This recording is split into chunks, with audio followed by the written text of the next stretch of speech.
now listening to a Residues Media production.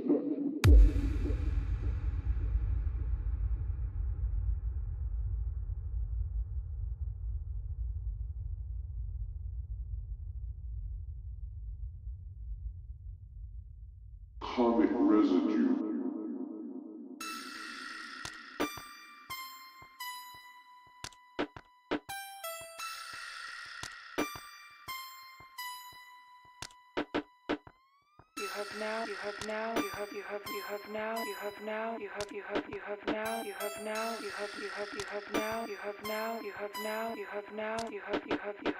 You have now reached your destination.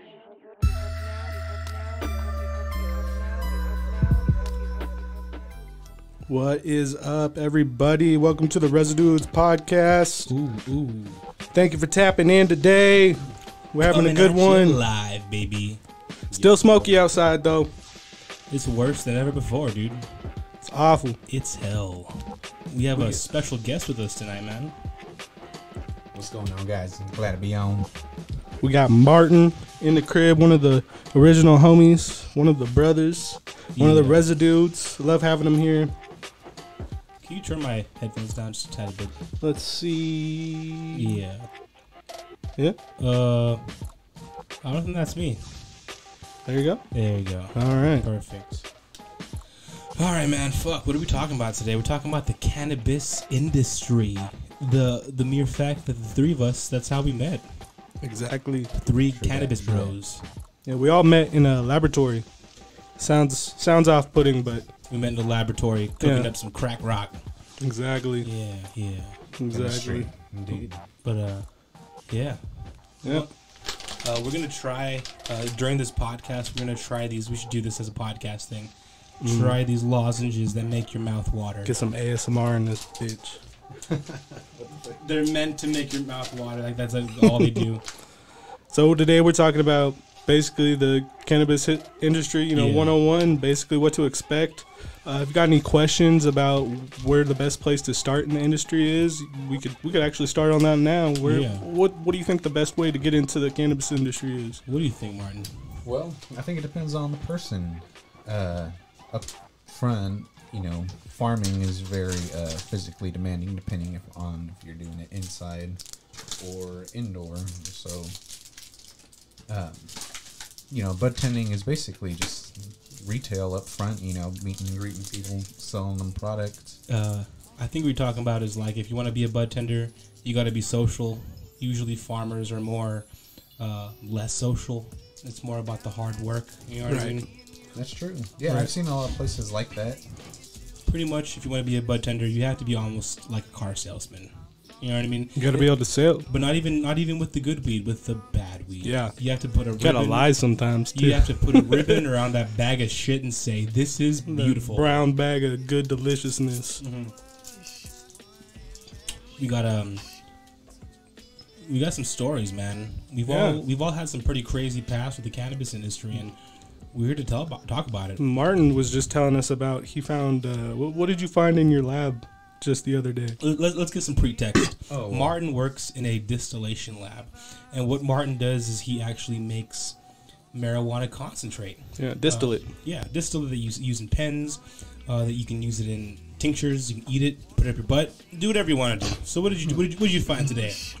Oh, well, interestingly enough, we found a rattlesnake. And, if you knew where the area was, it's a lot of shrubs, dry areas. Just be closer to the mic. Jackrabbits. All the essentials. For a It's just a rattlesnake. Yeah. Yeah. So we just, we removed it and Got rid of it. yeah. What, was it a big one? Was it a baby one? Well, actually, it was a baby one, but I've heard babies are the worst. Yeah, they're little vicious little fuckers. They'll just keep biting at you. They don't even know. They don't know the rules and the regulations on how to be a big snake. These are good laws. Rattle first. Yes, they are. They're delicious. Give us some ASMR over there. Oh, I'm slobbering. All right, straight up, dude. So you found a rattlesnake in the laboratory. Would you say it was scary when you seen it? Like, yeah, I mean, If he was demanding drugs, all I had to do was ask. I would have smoked him up, man. It's a bad rattlesnake. He's got a gun. He's a bad little one. But his life was cut short. You know, that's what happens sometimes in the industry. You know, Smacked in the face with a broom. how would you say the best way to get into working in a laboratory would be? Oh, I'm sorry. What happened? What do you think the best way to, if somebody wanted to work in a laboratory and make distillate or work with extracts, how would they get into the industry? Oh, well, I know a lot of places are going to prefer, some sort of experience, but if you're not experienced, general cannabis experience can go a long way. So if you try other things, it can eventually lead up to that. I know the one that we worked with was basically very labor intensive for if you're beginning without knowing a lot more in the knowledge.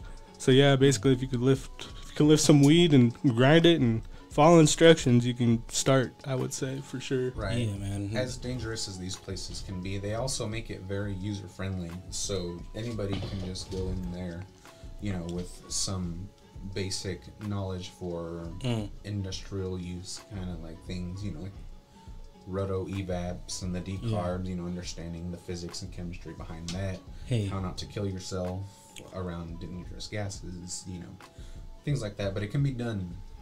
You know what we should do? Do you still have all the questions for the quiz that you had for me? I do. Did you watch the quiz episode? Obviously, he didn't watch the quiz episode. I did. He asked the question about Alaska earlier. He wanted to know if Alaska really was the first place. He didn't ask. Was that you?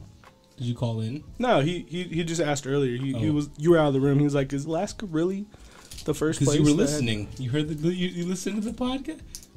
Did you? Yeah. The whole thing? Not the whole thing. We should do the test again and see if me and him can win between the two of us. I feel like you already know the questions though. I have forgot them, bro. Trust me. I smoke so much fucking weed. If you think that I have an advantage because I took the test, Martin, you're sorely wrong. If anything, I'm at a disadvantage for some reason because of all the weed. To be honest, I probably couldn't answer a lot of them. They were fucking complicated questions. Also, people keep on switching things up. I've heard a lot of different answers for those questions, and I guess it really does depend on how specific you are. Because DJ was saying that Alaska is the first state that allowed it to be personal use. For personal so use. if he would have listened to how I was saying it, he probably would have got that it was a little different. But yeah, let's talk about personal use, man. You are from Kansas, right? You are from California. Right? Well, we have different experiences with cannabis. I'm from Texas, and marijuana is an illegal, illicit drug. In these the 3 states that we come from, it's illicit. You know what I mean?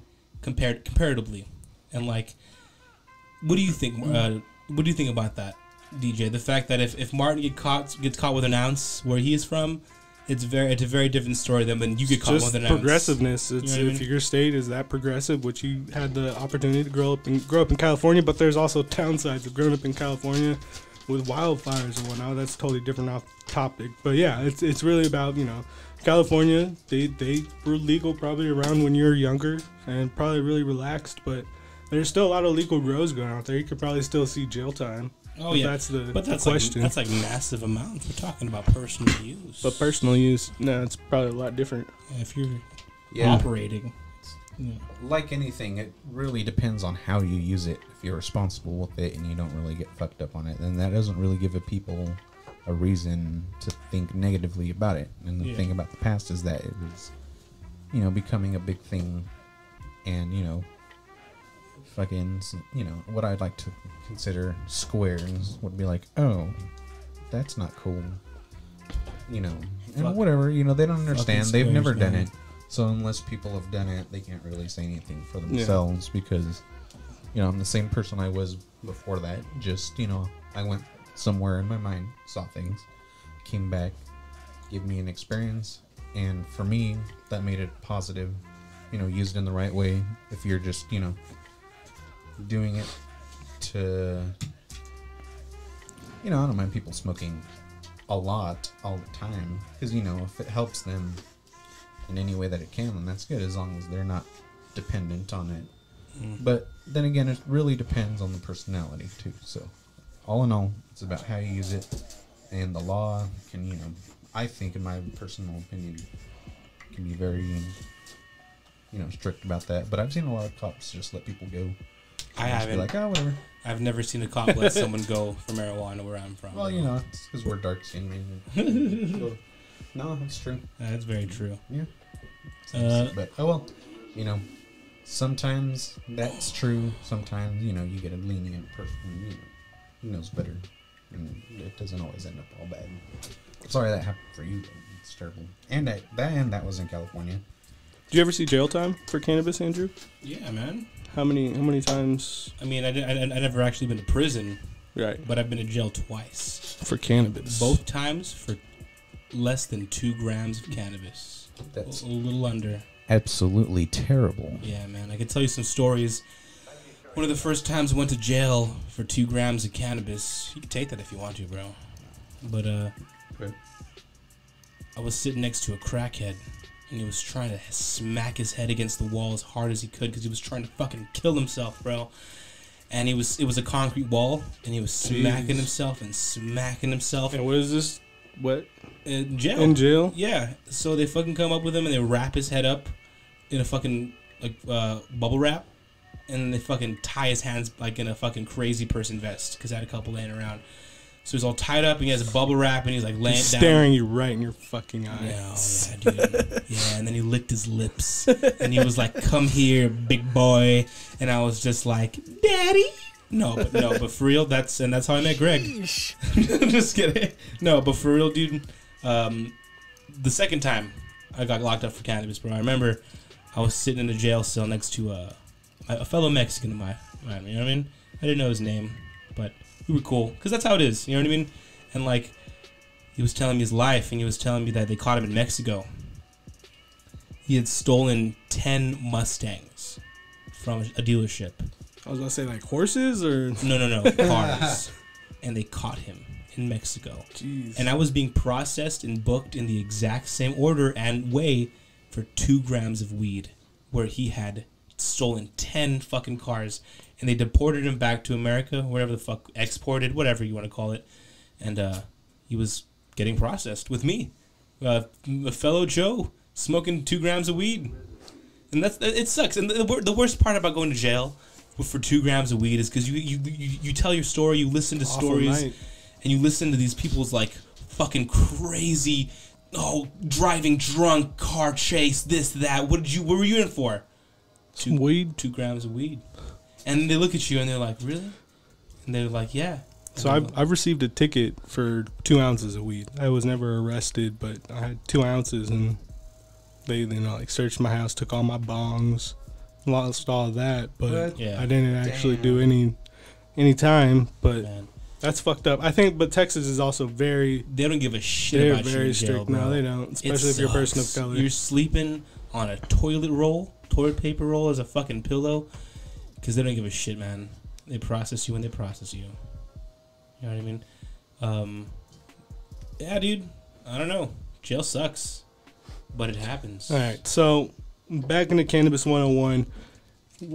Getting into the industry just in general, I think the fastest way would have to be trimming. If you want to learn cannabis in general, like if you're actually fascinated about the plant and whatnot, go offer your trimming capabilities. It's pretty easy to learn trimming. What you can do is you can find out information on a state. Let's use Oregon as an example. You live in X state and you want to come to Oregon to fucking be in the cannabis industry 101, right? Right. You find out, what do I need to work and be near cannabis in Oregon? So you get a license. And then you fucking call farms and say you want to trim weed, bro, because they're going to fucking hire you on the spot, man. And they'll teach you. A lot of the times they'll teach you, like most of the time. Because this industry is growing and they know it. Everyone knows it, bro. It's Like to say, wildfire. just like any other job, be mindful of the pay to cost ratio. A lot of times people are going to pay close to the bottom. Sometimes they pay good, depending on the company. But around here, I'd like to say the very least you could make is like 15 anywhere and be comfortable with that. Yep. As That's actually really good starting out. I started out about $12 an hour for trimming, but that was because it was Colorado, and it was really hard to find Was places. it under the table? No, it was actually for a hemp temp Are agency. you taxed hard in Colorado? I think they were taxed pretty hard. It was weird pay too, because that's one thing that you could talk about the cannabis industry. You can't really put your money in banks or get your checks, cash your money there, especially if you tell them that you work in the cannabis industry. So that's I tried to tell you. Yeah. The federal. I tried to tell you. I love you. You think that that's about that, but it's not. It's really not. I'm sorry. No, it's okay. I'm just saying. It was so that was the heads of where I was working giving me a check that bounced. And that just fucked everything up for a new account. Had nothing to do with the cannabis at all. But normally you would hear that being what caused your bank shutting you down, because they found out that you are a worker in the industry and they don't want to get their money seized by the federal government. Yeah. So It was most likely like the cherry on the top. You know what I mean? Like, possibly, yeah. It was a shitty situation, and if they would have been like, "Oh, you work for Ross, I get it," or Walmart, I get it, but they were like, "Oh, I don't know, fucking Chase and Wells Fargo had never treated anyone that I've met well." Right. From that's the cannabis. They've never treated them well, dude. And yeah, No respect. no respect with a K. But so you would agree that trimming is a good way, especially if you're interested in farm work. I think that's the best way. Obviously, bud tending, you'd want to go in. That was what I wanted to do at first. I've never done bud tending because it was so hard in Colorado. And when I came out here, I was still just interested in the plant because that's where I had started. I ended up being an assistant grower, but I was still learning. I was an apprentice. Yeah. And that got stripped away from me. But that's why I kind of stuck.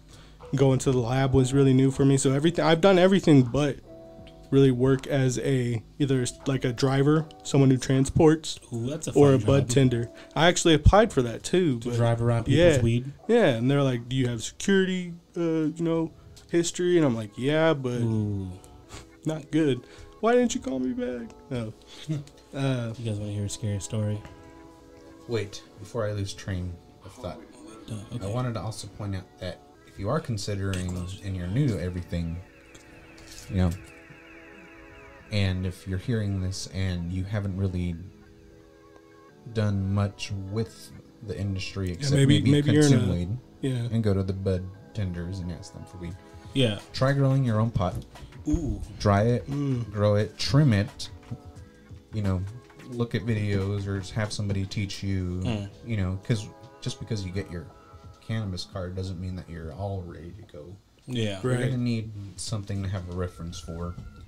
That's another thing though. You mentioned cannabis card or your OLCC license, and that's something that you have to get. How much is it out here? It's $100 for the quiz or something, and you only have to pay once you pass. Yep. Yeah. So but in Colorado, I paid basically like $250.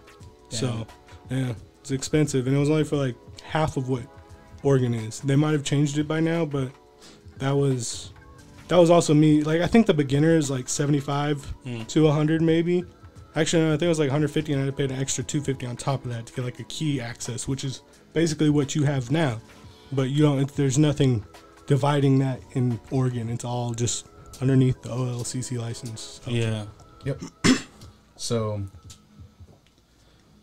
that's basically the starting point, I'd like to say. Anybody else like to add on to that? Maybe? Yeah, dude. I always want to add on to some stuff, bro. What you got? Shit. So you said you had a scary story. Yeah, dude. What do you got? Fuck, man. So my cousin works at a place called Chunky Nut Farms. It's in Jacksonville. Jacksonville, Oregon is probably one of the most haunted places. They call it the spiritual highway because of how many like spirits and like haunted shit happens there. You know what I'm saying? One time we were working, security called him at night because that's security. It was a indoor farm, right? So that security at there at night, he'd come when everyone leave, and he would just watch the place throughout the night, and then leave like 3 hours, 2 hours before we got there. And Ben, my cousin, got a call from security, and security was fucking telling me, he was like, help me, and he was like fucking like couldn't breathe. This is a true story, okay? So my cousin ran down there to the farm, bro, and And he had like his gun drawn because he was like getting ready to fuck shit up. Because it's like, you know, a security guard calls you and tells you this. You're like, you come out with your gun ready. Like, what the fuck else? So he's fucking like scanning the fucking farm. You can't find him anywhere, bro. And he's looking for him. And there's a fucking watershed, bro. There's a watershed. And it's a fucking well. And this well is like 250 years old. Okay? It's an old fucking well. And they built a shed around it. And they're looking for him, dude. And he's looking for him. And he finds him in the shed. And this dude was cutting the shit out of his wrists. And he was bleeding out. He was trying to kill himself, bro. And my cousin Ben had to fucking deal with it. Oh, god damn it. That's the wrong time for that. But It's fucked up, man. I mean, like, we're talking about real shit, man. Real stories. If we can't be funny, we gotta be serious, right?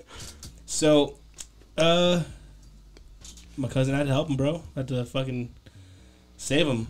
The story gets scarier, bro. He fucking had, like... Did he die? What? Did he die or did he live? He lived. Yeah. Oh, God, I can go on and on, man. But I guess I could stop there for that story. I mean, it has a huge pretext to it. Stay tuned for part 2. Yeah. Later on. Andrew's scary stories. All right. So, anyways, yeah. So basically, we're talking on the cannabis industry in 101. Bad things do happen. Like, that is awful. That's the worst thing I probably heard happen in the cannabis industry. Have you, Martin, ever been, like, at a place that's been robbed or anything like that? Because a lot of the cannabis industry is still a lot of like the wild, wild west, and there's a lot of robberies. Mainly, I almost said I've been a part of one. I've been at the place as it got robbed. You've experienced one. Yeah, I've experienced it like firsthand. Was it like a gun robbery? Yeah, it was in Washington. What happened to music, man? It's still going. It's just going to the next song. I have a lot of long outros of like, maybe it's got like rain. See, yeah, I switched over, but you know, I like to put the feels in it. I know. So basically, what I was a part of was it was all happened about a month in, and I was doing security for a head shop, or I don't really know what you want to call it. Basically, where you go buy weed. A dispensary. They sold black rubber dildos. All right, I'll tell you what they sold. All right, continue. About a month in, we're having a meeting with all the stores. So the person owned 3 stores. All 3 of them were in one place, and we're having a meeting. We all get paid in cash, and it was a payday. So we had about 50 people in this dispensary. I don't know if you know how big dispensaries are. It's probably hard to fit 50 people in there. Ooh, even in the back? Yeah, and that's where we were. I had an IT guy working on my computer, and like I had the screen down. Boom, the bag lady got robbed outside. Jesus. They come inside. Everyone's like taking off after him. They're like, "What are you doing? What are you doing?" I'm like, "This guy's working on the computer." So it felt like that was an inside job right out the back because, you know, right as it happens, there's an IT guy touching on my computer and shit. Fucking with the security guard. Fucking with the cameras. Like, we still had all the footage, but he had windows pulled down, so like none of the cameras were up. What? And when you go back to the video clip, the dude is getting he's robbing the bag lady, and I know I got a video clip of it in here. Really? But yeah. It was nuts, man. It was really fucking nuts. 50 people, a payroll for 50 people, dude? That's a lot for 2 weeks. Fucking money, bro. A payroll for fucking 10 people is like around $5,000. So it was like 50 grand. That's crazy, and that's what my guess was. So 50 grand got taken. That is fucking like, ridiculous, easy. dude. That is ridiculous. Let me see if I can find it. But yeah, it was really nuts, man. Like, it happened out of nowhere. And so I'll have to show you guys later. I'll put it up on the Residues Instagram. Was your pay in that bundle too? Oh yeah. And then I got called a punk ass bitch because I didn't go chase him. Like, bro, if you watch the shit, I didn't do anything wrong. You guys called IT to come in to fix something on the computer. He was on my shit at that time. What was I supposed to do? I didn't have visuals of the stuff. I was watching the whole time. There was other security guards in there, you know, off work. They're there for the meeting. kind of catching my ear, but I was still trying to pay attention. But there's a guy working on the stuff. So we go back. It's a guy dressed in all black. He doesn't even pull a gun. He just knows exactly who it is. As soon as she steps out of the vehicle, goes to grab him. She's sitting there grabbing it. He doesn't have a weapon on him. So there's a different type of felony with that too. He didn't use a gun to rob the person. Yeah. So basically he got away, ran down the road. Our head of security pulls in and he's like, what happened? What happened? We got robbed. He went that way. So he jumps in, grabs one of the security guards and they go. They couldn't find him. So I'm like, okay, I'm going to go check the cameras. And he comes back. He's like, no, don't check the cameras over there. They don't work. I've already, we've had problems before. And those cameras don't even work. I was like, oh, okay, cool. Whatever. Turned out it was the head of security who robbed us. An inside job. Did they ever? It was all an inside job. Did they ever catch him? They did catch him. So what happened was he got too cocky, tried to do it again. So when he robbed him, he got away with it. They gave him a pay raise and made him the bag lady. Like that's one of the jobs, the person that transfers the money. But they gave it to him, The security guard. the head of security, because something bad happened last time. So now he has access to the money. He has that in his, arm reach at all times. What happens is he's pulling up to the one of the other stores, has a deposit that he's about to do, because that was the head place over there, and he pulls up and he doesn't get out right away. You're supposed to get out of the car because you're calling us, telling us that you're pulling up, and we have to watch you. And when you pull up, we go out, we help you. So there's somebody out there waiting for him, one of our guys, and he's just sitting there. He doesn't get out. This guy in a construction outfit comes walking over. And he just like reaches into the car, takes out a bag, and just takes off. Queen, blah, blah, blah. I'm not going to give the name. I almost gave away one of the names. But the owner saw this happening, takes out the building. She's there. She takes off out after him, catches him. And he rats out the head of security like instantly. He's like, it was blah, blah, blah. It was blah, blah, blah. He told me to do it. By that time, he was already gone. There was already $5,000 missing out of that bag that he was depositing. So he was getting away with that. He was already going to have money on him. Yeah. And he didn't think about that. So I think he fled to Canada, but he ended up getting caught. And he did some time. And then he didn't do that much time, that I don't think. Because he got out and the place was robbed again. Yeah. I heard later on. That might have happened, might have not. But, like, that's crazy. There's a lot of crazy shit. There was another time a week before that final one where he got caught, where people came up with AR-15s and were hitting security guards in the back of the head with guns, not killing them, but like just beating the shit out of them. Jesus. So where was this? It was in Washington. Washington. Yeah. Jesus Christ. I didn't know they played like that in Washington. That's why bro. Whenever we were closing the gates at night, I'm always wanting somebody there with me, because no, I get it, man. I get it. That shit kind of like gave me PTSD from then on. That's fucking horrifying, bro. That is like GTA 5, but you're the victims, and you're not the good guys. You're the fucking people that have to live in that world. I'm sorry. That sucks. It does. Not to deter you from the industry, but no, dude. No, fuck that. I don't want to work in the marijuana industry. No, that's just one of the many things that can happen to you guys. It can be scary. It really can, because there's a lot of shady people still in the industry. Wild West. Yes, 100%. Sheesh. But I mean, to go on the other subject, have you ever had anything bad happen? I don't think you can. Not as bad as that. Have you had anything where it's been kind of like iffy, where you're like, this is sketch? To be honest, no. It's always been safe. Plus, I always have means of taking care of that. Right. Click, clack, patty, whack. Yeah. Hell yeah. Oh, man. So. Want some more weed, guys? I'm down. I'm always down, too. I'm always down. So tell me some stories about your... Damn, DJ. That's some crazy shit, bro. I know. Nuts. You know what's crazy, though? Because, like, so he pulled us all over to the side, and he was like... Because we're all in the corner, like, circled up after that. One of the owners came. First time I ever met him. Last time I ever met him. Called us a bunch of, fucking pussy assholes. And, like, we couldn't do anything.